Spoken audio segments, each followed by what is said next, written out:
नमस्कार, आप देख रहे हैं न्यूज 18 स्पेशल। मैं हूं आपके साथ रुचिका राज। बुलेटिन की शुरुआत इस वक्त की बड़ी खबर के साथ करेंगे। विधानसभा के अंदर विपक्ष का हंगामा देखने को मिला। वेल में आरजेडी विधायकों ने नारेबाजी की। स्मार्ट मीटर के विरोध में ये नारेबाजी की जा रही थी। सत्ता पक्ष के तरफ पहुंचे आरजेडी विधायक भाई वीरेंद्र, सीएम नीतीश की जगह पहुंचे भाई वीरेंद्र, और इसके बाद मार्शल ने विपक्ष के विधायकों को वहां से हटाया। आपको बता दें कि स्पीकर ने विधायकों को हटाने को लेकर के आदेश जारी किए हैं। तो इस वक्त की आपको बड़ी खबर बता रहे हैं, जहां विधानसभा के सत्र के दौरान आज चौथा दिन है विधानसभा का और लगातार विपक्ष की तरफ से हंगामा किया जा रहा था। स्मार्ट मीटर को लेकर के जब विपक्ष उग्र हो गए और वो सीएम नीतीश कुमार के पास पहुंच गए तो मार्शल को बुलाया गया। स्पीकर के आदेश के बाद उन सबको बाहर निकाला गया और अब विधानसभा की जो कार्रवाई है वो स्थगित कर दी गई। वार्षिक प्रतिवेदन के 1% रखता हूं। विधानसभा के अंदर की ये तस्वीर आप देख पा रहे होंगे टीवी स्क्रीन पर, जहां स्पीकर काफी गुस्से में नजर आ रहे हैं और वो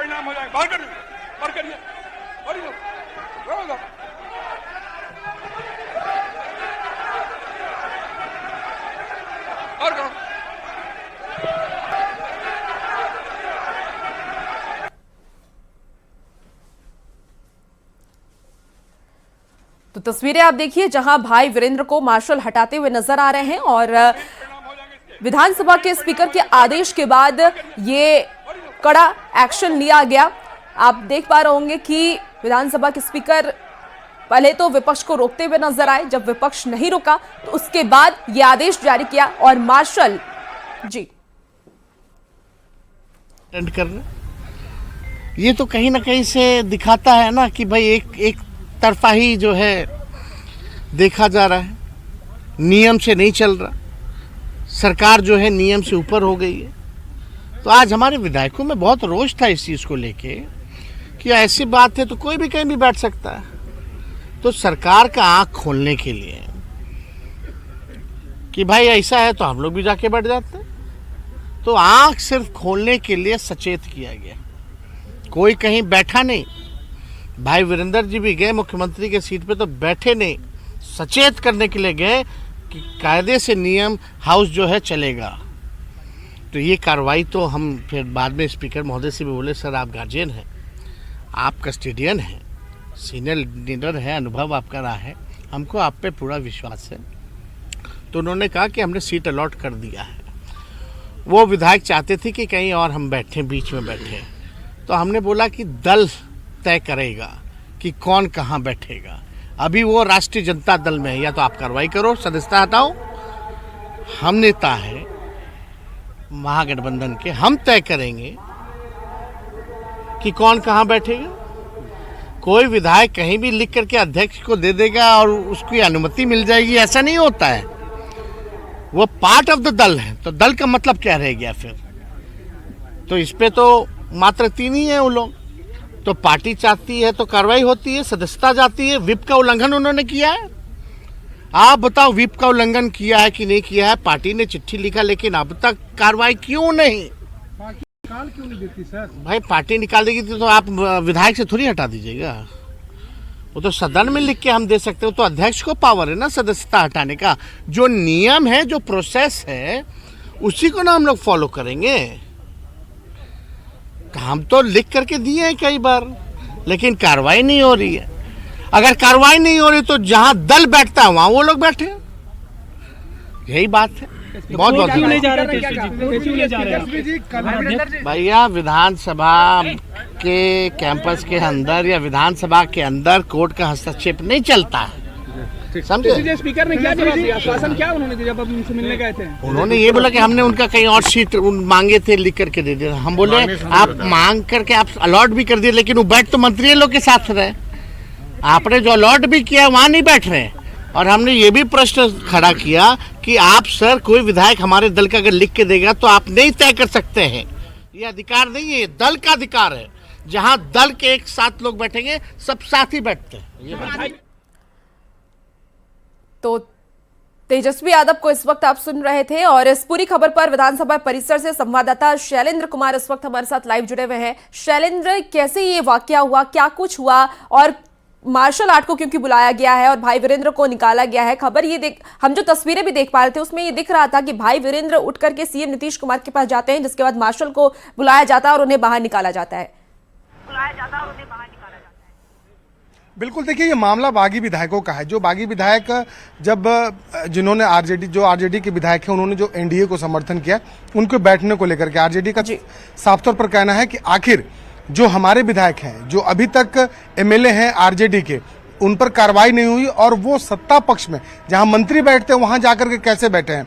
यदि वो वहां पर बैठ सकते हैं तो हम क्यों नहीं बैठ सकते हैं। एक तरीके का ये विरोध प्रदर्शन था सदन के अंदर में। हमारे साथ यहाँ विधायक मौजूद हैं, पूर्व मंत्री हैं बिहार सरकार के जीवेश मिश्रा, बीजेपी से हैं। जीवेश जी, क्या आखिर ऐसी नौबत आई कि आरजेडी के जो विधायक हैं वो सत्ता पक्ष की ओर जाके बैठने लगे, भाई वीरेंद्र मुख्यमंत्री की कुर्सी तक पहुंच गए? देखिए, ये तो अलोकतांत्रिक मर्यादा का प्रदर्शन है।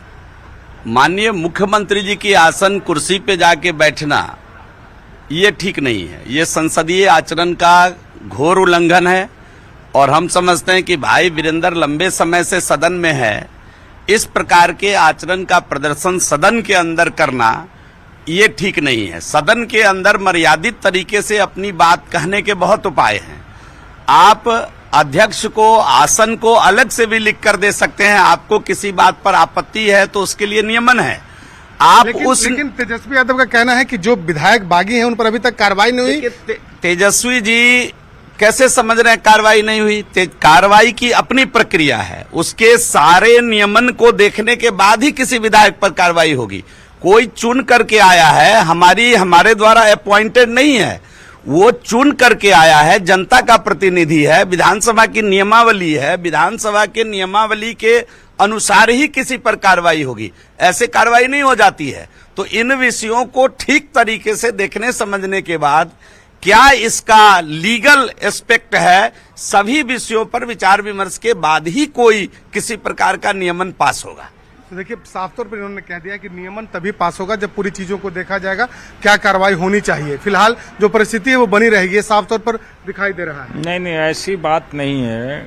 जो उन्होंने कहा कि नियमन देंगे अध्यक्ष, अभी हम लोगों को इस नियमन के बारे में तो हम लोगों ने कोई आपत्ति नहीं उठाया।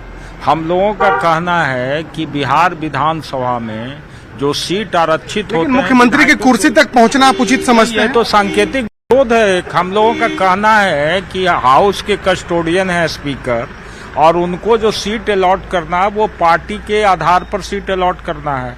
तो अभी तो जितने विधायक हैं, जब तक उन पर कोई कार्रवाई नहीं हुई है तो वो तो राष्ट्रीय जनता दल के हैं। बिल्कुल, देखिए तो आरजेडी की मांगे तेजस्वी यादव ने मांग की। हमारे साथ जदयू से विधायक हैं विनय चौधरी जी, ये बताइए कि आज जो कुछ सदन में हुआ, आरजेडी के लोग मुख्यमंत्री तक अलॉट किया गया था कि वो सीट चेंज करने को लेकर इतना हंगामा कर रहे थे। विधानसभा अध्यक्ष ने उनको जो राजद का ही जहां पर एक सवाल ये भी उठता है कि आखिर जो सीटिंग अरेंजमेंट है वो किस आधार पर है? राजद के ही जो जहां पर विधायक बैठते हैं, बहुत जगह ऐसे है जहां पर दोनों विधायक एक साथ हैं, वहीं पर उनका सीट अरेंजमेंट है। अब वो कहीं पर किसी से मिलने के लिए, किसी से बात करने के लिए अंदर में चले जाते हैं तो ये क्या इशू बनाए हुए हैं? बिना मतलब का उन लोगों को कोई काम नहीं है। जनता ने उनको नकार दिया है तो बिना मतलब का बतलाई कि सीएम के सीए पर कहा इतना हरवा है। जनता के बीच में जाइए ना, जनता अगर चाहेगी तो आप सीट ले लीजिएगा, नहीं चाहेगी तो नहीं आइएगा। ये सब बहुत ही उन लोगों का उच्छृंखल व्यवहार रहता है, वो जिसका घोर निंदनीय है। तो बिल्कुल देखिए, एक बड़ा मामला है जब सत्ता पक्ष और विपक्ष के लोग आमने सामने हैं, और सबसे बड़ी बात है कि जो मामला है वो सीटिंग अरेंजमेंट को लेकर के है कि आखिर आरजेडी के जो विधायक हैं, जो बागी हो चुके हैं, वो आखिर सत्ता पक्ष की तरफ जाकर के कैसे बैठ रहे हैं। तेजस्वी यादव ने साफ तौर पर यह कहा है कि जो पिछले 2-3 सत्रों में देखा गया है कि जो विधायक हमारे विधायक हैं, जो अभी तक आरजेडी के विधायक हैं, वो जदयू में कैसे जदयू की तरफ या मंत्री परिषद लेंगे। फिलहाल बहुत शुक्रिया फिलहाल जानकारी के लिए। और इसी बीच आपको दिल्ली से भी बड़ी खबर बता रहे हैं, जहां पर दिल्ली के प्रशांत विहार में धमाके की खबर सामने आई है। आपको बता दें कि प्रशांत विहार में तेज धमाके की आवाज सुनाई दी। स्थानीय लोगों ने धमाके की आवाज सुनी है। दिल्ली पुलिस को धमाके की जानकारी भी अब दे दी गई है। धमाके की खबर के बाद पुलिस जांच पड़ताल में जुट गई है। तो इस वक्त की आपको बड़ी खबर बता रहे हैं दिल्ली से, जहां दिल्ली से इस वक्त की सबसे बड़ी खबर, दिल्ली के प्रशांत विहार में धमाके की आवाज सुनाई दी। प्रशांत विहार में तेज धमाके की आवाज सुनाई दी है। हालांकि किस वजह से ये धमाका हुआ है, इसका खुलासा अब तक नहीं हो पाया है। स्थानीय लोगों ने इस आवाज को सुना और उसके बाद पुलिस को इसकी जानकारी दी और पुलिस फिलहाल जांच कर रही है।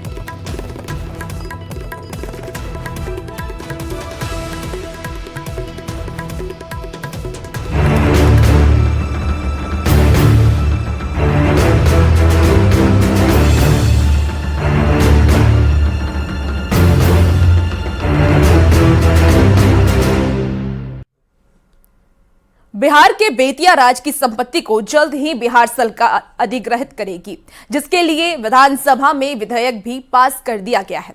अनुमान के मुताबिक बेतिया राज की करीब 15,000 एकड़ से ज्यादा संपत्ति बिहार और यूपी में फैली हुई है, जिसकी कीमत 8,000 करोड़ रुपए है। सरकार अब इन जमीनों का उपयोग अस्पताल, स्कूल और उद्योग के निर्माण के लिए करेगी, ताकि बिहार के विकास की रफ्तार और भी ज्यादा तेज हो सके। बेतिया राज की जमीन का अधिग्रहण करेगी सरकार। बिहार से यूपी तक फैला था साम्राज्य। 8,000 करोड़ है जमीन की कीमत। बिहार के बेतिया राज का साम्राज्य बिहार से लेकर यूपी तक फैला था।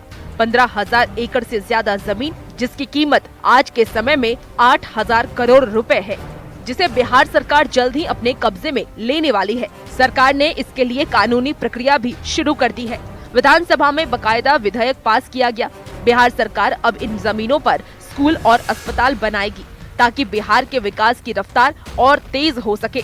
बेतिया राज की जमीन कचहरी का यह घड़ी एक बार फिर इशारा कर रहा है कि निश्चित तौर पर सरकार ने जिस तरह से नए विधेयक लाया है, तो बेतिया राज की तमाम जमीनें सरकार के पास आएगी और बेतिया राज का यह राज कचहरी वीरानगी से एक बार फिर खुशहाली की तरफ जरूर बढ़ेगी।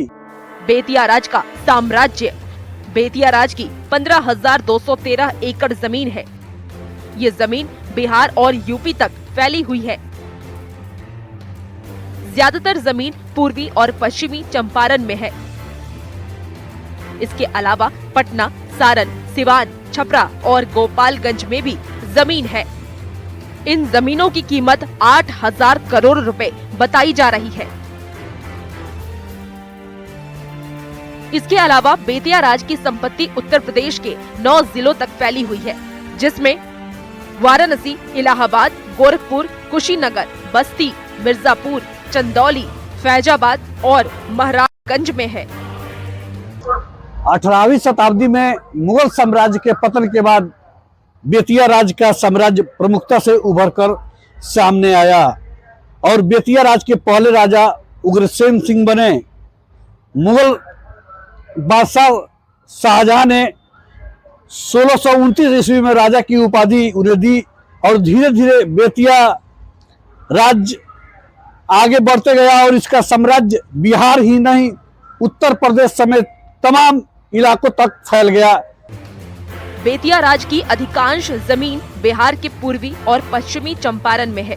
दरअसल बेतिया राज का कोई उत्तराधिकारी नहीं होने की वजह से अब अंग्रेजों ने अपनी संपत्ति को कोर्ट ऑफ वार्ड्स के अधीन कर दिया। लेकिन आजादी के बाद इन जमीनों की देखरेख बिहार सरकार कर रही थी, जिस पर बड़ी संख्या में लोगों ने अतिक्रमण कर रखा है। बेतिया राज का इतिहास। बेतिया के आखिरी राजा हरेंद्र किशोर थे। हरेंद्र किशोर सिंह की मृत्यु 26 मार्च 1893 में हुई थी। राजा हरेंद्र किशोर सिंह का कोई उत्तराधिकारी नहीं था। अंग्रेजों ने संपत्ति को कोर्ट ऑफ वार्ड्स के अधीन कर दिया। इसका प्रभावी ढंग से प्रबंधन नहीं हो पा रहा था और ये जो है कोर्ट ऑफ वार्ड्स इसका देखरेख कर रहा था, अर्थात राजस्व प्रस्तुत कर रहा था। इसके अधिकांश जमीनों पर अतिक्रमण है, आप सभी इस बात से अवगत हैं, लेकिन इसके चल और असल संपत्तियों पर स्वत्व, कब्जा और प्रबंधन को लेकर के सत्यापन कराया जा रहा है। इधर लगातार जो आप देखे होंगे कि बोर्ड ऑफ रेवेन्यू के चेयरमैन जब से आदरणीय के पाठक साहब बने हैं, तब से लगातार ये मॉनिटरिंग कर रहे हैं। बिहार विधानसभा में राजस्व मंत्री दिलीप जायसवाल ने कहा कि आजादी के बाद बेतिया राज की जमीन बिहार सरकार के अधीन तो आ गई, लेकिन इस पर कोई कानून नहीं था, जिसकी वजह से भू माफियाओं ने और कई लोगों ने जमीन पर अवैध कब्जा कर लिया, लेकिन अब सरकार इसे कब्जा मुक्त कराएगी। देखिए, आज विपक्ष के द्वारा भी ये संभावना जताई गई थी। मैंने स्पष्ट तौर पर कहा कि जो 15,221 एकड़ जमीन है, जिसको कि बिहार सरकार अपने अधिकार क्षेत्र में ले रही है और किसी भी कोर्ट में अब कोई किसी को केस करने का अधिकार नहीं होगा, तो हम वैसे लोगों को मौका दे रहे हैं। एक विशेष पदाधिकारी प्रत्येक जिला में प्रतिनियुक्त करेंगे जहां पर बेतिया राज की संपत्ति है। बेतिया राज की जमीनों को अतिक्रमण मुक्त कराने के बाद इन जमीनों पर विकास के काम किए जाएंगे, जिस पर स्कूल, अस्पताल और उद्योग खोले जाएंगे। बेतिया राज की जो जमीन है उसकी सर्वे कराई जा रही है कि किस मौजा में किस अमुक खाता प्लॉट और उसकी रकबा क्या है और उस पर वर्तमान स्थिति क्या है। जो हमारे रिक्ति है, चाहे अतिक्रमण से मुक्त कराएंगे, उन जमीनों पर हम लोग उद्योग लगाने के लिए भी दे सकते हैं। बड़े बड़े कॉलेज, यूनिवर्सिटी का भी निर्माण कराया जा सकता है। सरकारी संस्थान जो कि जगह के अभाव में बहुत ही संकीर्ण स्थिति में चल रहे हैं, उनके लिए भी हम लोग जमीन की मुहैया कराएंगे। बेतिया राज की जमीन पर कई लोगों ने अतिक्रमण कर रखा है। ऐसे में इन जमीनों को अतिक्रमण मुक्त कराने के लिए और लोगों की आपत्ति की सुनवाई के लिए आपत्ति जताने की ये है नियम। एसडीएम स्तर के अधिकारी को नियुक्त किया जाएगा। 60 दिन के अंदर आपत्ति दर्ज करा सकते हैं। 90 दिन के अंदर आपत्ति पर फैसला हो जाएगा। फैसले के 30 दिन के अंदर कलेक्टर के पास दोबारा अपील दायर कर सकते हैं। कलेक्टर को 30 दिन के अंदर फैसला सुनाना होगा। एक स्पेशल ऑफिसर जो एडीएम स्तर से नीचे का नहीं होगा, राज्य सरकार द्वारा नियुक्त किया जाएगा और इस अधिनियम के 60 दिनों के अंदर बेतिया राज की परिसंपत्तियों के संबंध में प्राप्त आपत्तियों पर सुनवाई होगी। अधिनियम के लागू होने पर 60 दिनों के अंदर बेतिया राज की परिसंपत्ति पर सुनवाई होगी और बेतिया राज की संपत्तियों के संबंध में प्राप्त आपत्तियों का निराकरण 90 दिनों के अंदर पारित निर्णय के आलोक में किया जाए। बेतिया राज की संपत्ति का मामला लंबे समय से विवादों में रहा है, जिसको लेकर सरकार ने कानून बनाए हैं। दिलीप जायसवाल ने बताया कि बेतिया राज की जमीन पर अतिक्रमण करने वालों पर सरकार कार्रवाई करेगी। साथ ही इन जमीनों का इस्तेमाल कैसे विकास के काम में किया जाए, इसका पूरा खाका तैयार हो चुका है। बेतिया से न्यूज़ 18 के लिए मुन्ना राज की रिपोर्ट।